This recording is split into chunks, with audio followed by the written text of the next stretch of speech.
This is following on from our first lecture,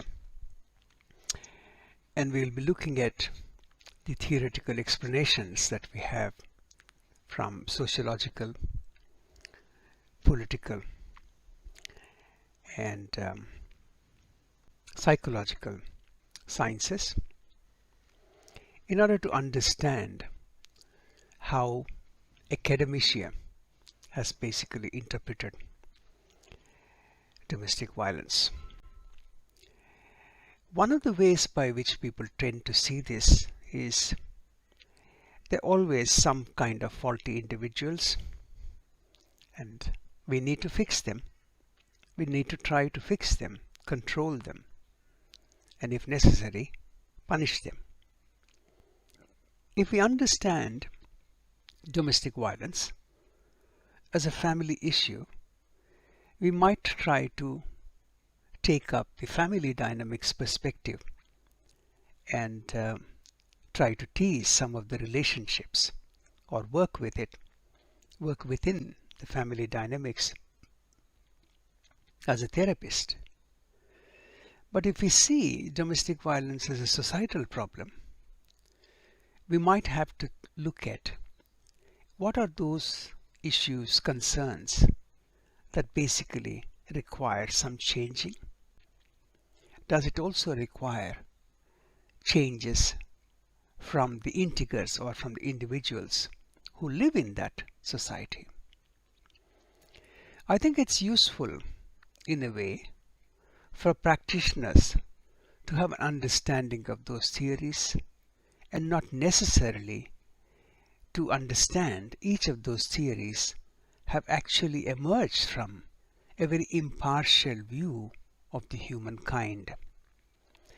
In other words, they may not sound to us that they have arisen from a rather very objective science themselves. Certainly, there are various worldviews that they have embodied and are presented to inform our complex practice in a very, very complex social, psychological situations which basically present to us in the form of domestic violence. There are theories which also tend to look at them from a social power relationship basis. And in order to remove the monotony of my voice as well as possibly not many slides that I use, I try to utilize in this slides and photos from what is called free photos to class, which are in the Creative Commons domain. Hopefully they will spare you from the monotony in my voice. Now, in a very brief way, if I were to talk through what these theories explain to us, I think human beings, in a way, are no greater or lesser than the other creatures in the animal kingdom. In fact, some people suggest that, as meat-eating mammals, we have also evolved with rather violent instincts that may be originally designed to protect us. Though through socialization, we've learned to control some of those instinctual urges to a greater or lesser degrees, but we all seem to be succumbing to those urges from time to time, and that leads to what seems to be a sort of violent behavior. And violent behavior in extreme forms in family situations is called the domestic violence. Briefly, there are also other ways by which it has been defined: personality disorders, psychiatric disorders, some sort of learned behavior, aberrant behavior, sociopathic behavior, And systems theory has also been utilized one way or the other to explain things. There's also other theories which we utilize, and I'll start to describe those theories immediately after this little introduction. Thank you. The social learning theory deals with learning, modeling, reinforcement, rewards, intergenerational cycle of abuse, and learned helplessness.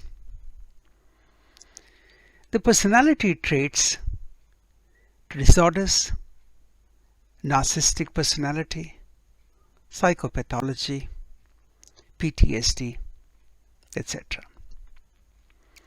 The family conflicts theories, they deal with role conflicts, conflict over scarce resources, provocation, general strain. The attachment theories, they deal with enacting insecure attachments, trauma, bonding in trauma, the Stockholm syndrome, etc. Similarly, biological and evolutionary factors theories, they deal with the sex predispositions, the hormones, the innate drives, and also a mate retention theory. There are other theories like the psychoanalytical approaches, which probably address fragile masculine identities, Oedipal complex, the Big M theory, etc. There is ecological model which connects domestic violence with individual relationships, family, community, and other societal factors. Then we have the feminist theories which talk about domestic abuse as an expression of women's oppression in society, and it is also a means of maintaining gender inequality. There is this intersectionality theories which look at domestic abuse should be understood by combining gendered access of power with other races, disability, age, sexuality, etc. There are many theories about domestic abuse, domestic violence, developed from social scientists, political scientists, in other words, largely academics, working from different epistemologies, different philosophical concerns. Some work from a behavioral perspective, abusive behavior, etc., learned behavior, from the perspective of the behavior itself being biological, evolutionary, bioevolutionary, explaining male violence against their female partners as some kind of a pre-programmed behavior with some sort of survival value. There have been many early theories about violence, although now they seem to appear inadequate, telling us more about the prejudice and the kind of power inequalities existing at the time when these theories were produced, rather than actually telling us more about the origin or the nature and purpose or the dynamics of domestic violence. Certainly, theories of domestic violence have changed over time, although they appear to be remaining very faithful to their original or philosophical or some sort of epistemological perspectives. Today, of course, these theories justify existing social inequalities, and sometimes have the effect of reproducing unequal gender and other power relationships.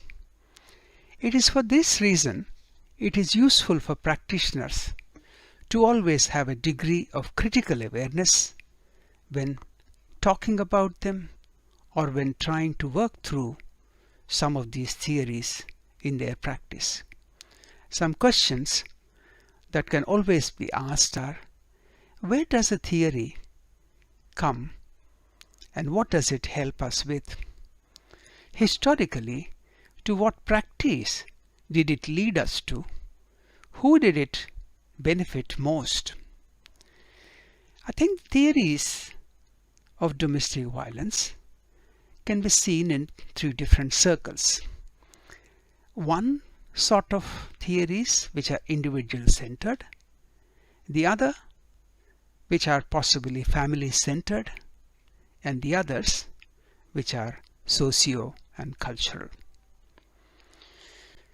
On the top of this, there is also an ecological model of domestic abuse or violence. I think this particular theory, although founded by Bronfenbrenner in 1979 through his experimental designs, Experiments by Nature and Design, they do talk about individual, biological, and personal and historical factors.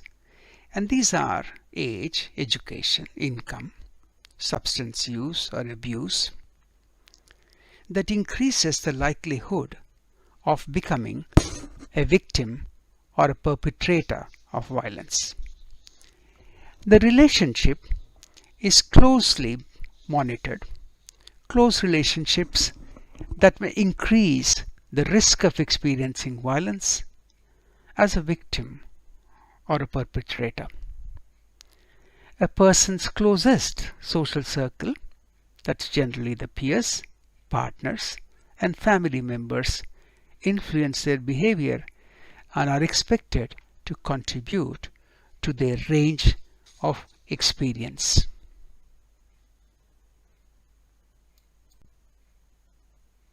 So as we move on from individual to relationship and from there to community, in that circle of community, we explore the setting itself and what is in the community, the schools, the workplace, neighborhoods in which social relationships occur, and people seek to identify the characteristics of these settings that are associated with becoming victims or perpetrators of violence. Then we move on to the societal, which is the largest sphere. That looks at the broad societal factors such as health, economic, educational, and social policies, programs that tend to help to create a climate in which violence is encouraged or inhibited and help to maintain economic or social inequalities between groups and societies. So, in other words, there are encouraging factors, there are inhibiting factors in all these aspects. An individual can be encouraged, an individual can also be inhibited. It all depends upon what kind of socialization, what kind of friends, what kind of peers, what kind of influences he or she has come out with. Similarly, in relation to relationship, how does relationship itself make up for either those deficits or for those factors that encourage violence? So how did it all begin? It's very interesting. Today we seem to recognize that domestic violence is on an increase throughout the world. this is increasing. Now, how did it all begin? I think it's also important, in a way, for us to understand whether there has been anything in the history that explains to us abuse or violence and how it has been accepted, continued. That is very, very important. It's unfortunate that when we review the historical roots of domestic violence, to deepen our understanding of the way in which today it prevails, or today current attitudes prevail, you get a feeling that there have been social practices in the past which definitely implicates the reproduction of gender inequalities, of which domestic violence has been one of those classic examples. A long time ago, the Roman law gave men the right to chastise their wives, even to the point of death. Until late 19th century, English common law gave the husband the right to command his wife's obedience and subject her to corporal punishment or chastisement if she defied his authority. Many perpetrators of domestic abuse today still carry these rather ancient attitudes, often assuming a position of power in the family and carrying domestic violence as a sense of entitlement. Come 1960s, has anything changed? Until 1960s, nobody even recognized that there could be a term called domestic violence or domestic abuse. That possibly is pretty shocking. Judges and police officers seem to have viewed, even in the United Kingdom, that wife beating is a trivial offense. Both would tell husbands to calm down and wives to stop annoying them. Psychiatrists saw domestic abuse as a pathology of an individual, defective men and possibly defective women. Changes in attitude and practices towards domestic abuse are gradual. Well, eventually, people began to agree that domestic violence is a problem and domestic violence is certainly wrong. For a number of decades, victims were consistently blamed, and generally the pervasiveness of the problem of DA was denied, relegated to just a few cases, as if those cases are mentally defective and therefore they possibly cannot be punished. In the 1970s, biology normalizing male abuse was used. Women are naturally, biologically programmed to be quiet and passive, while men are wired biologically to be aggressive and dominant. By this, they meant that men and women are biologically predisposed to be different to the extent that women are quiet while men are aggressive. And this is the kind of theories that have been used only a few decades ago. The biological theories have tended to be particularly adept at normalizing the status quo of male violence against women. Such theories tended to pay little or no attention to the social context and power imbalance between women and men.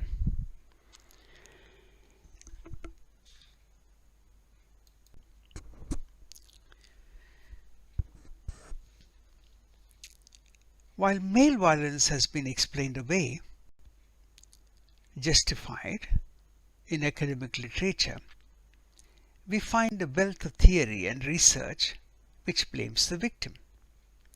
Although provocation theories are not particularly exposed by academics today, beliefs that female victims of domestic violence provoke men are still widespread.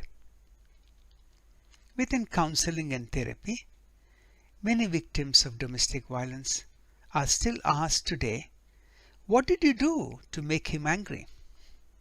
What is surprising is the enormous effort to explain male behavior by examining characteristics of women. In the 1970s, I suppose, that marked the beginning of women's movement. The movement obviously questioned gender roles, that men should be in control of women in the family, and in generally it produced also in-depth analysis of gender and power. The movement produced evidence that domestic violence of women was prevalent. Women's aid was coined in UK for the first time in order to meet the needs and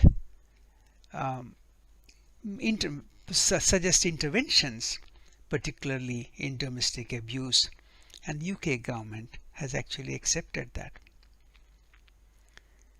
Domestic violence can no longer explain away easily by faulty individuals or dysfunctional families. I think that started off as an international awareness, and in the first lecture you may recall that we looked at the cycle of violence, in which we talked about the tensions, we talked about violence and the so-called honeymoon periods, where Battered is charming, probably talks about flowers, and sometimes they say it lasts weeks or even years. That is the 1970s and the 1980s.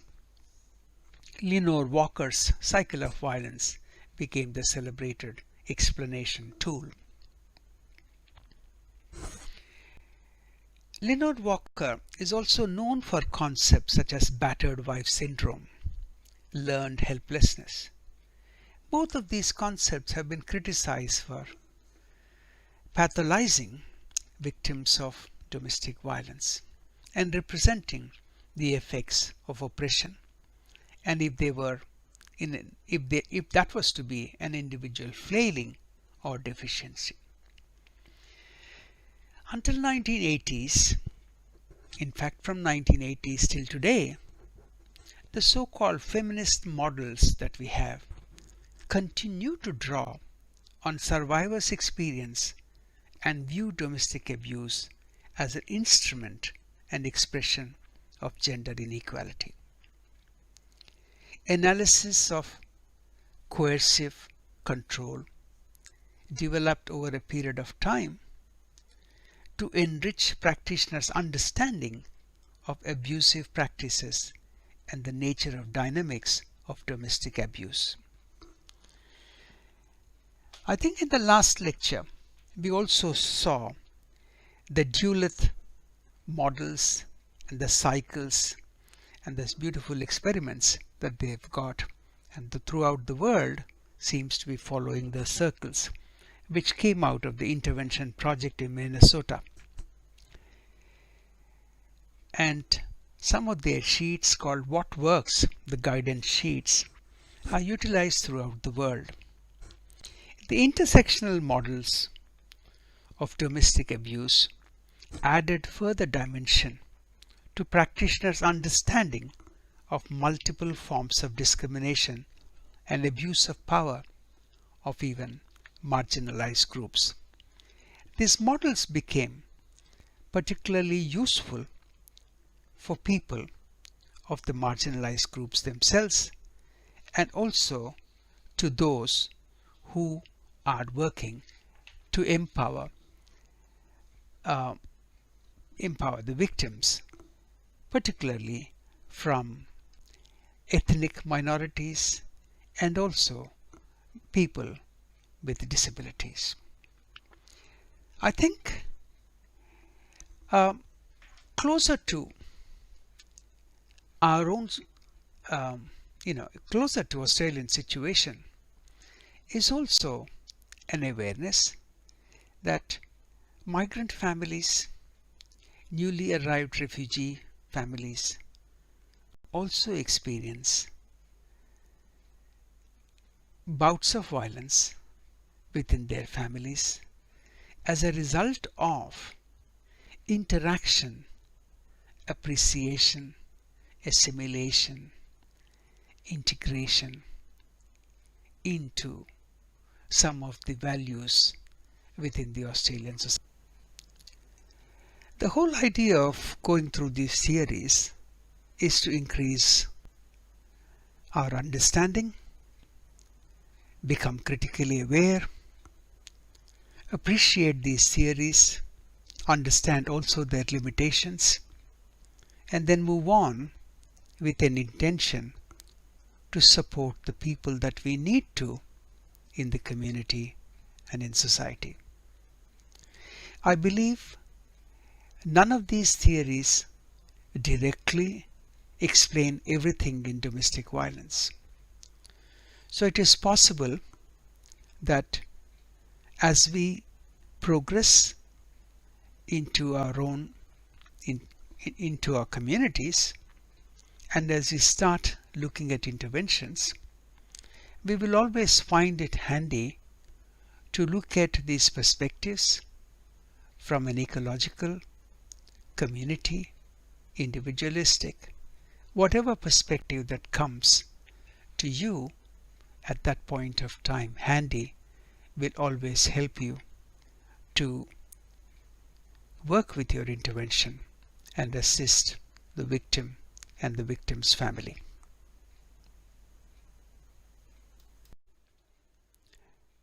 This is following on from our first lecture, and we'll be looking at the theoretical explanation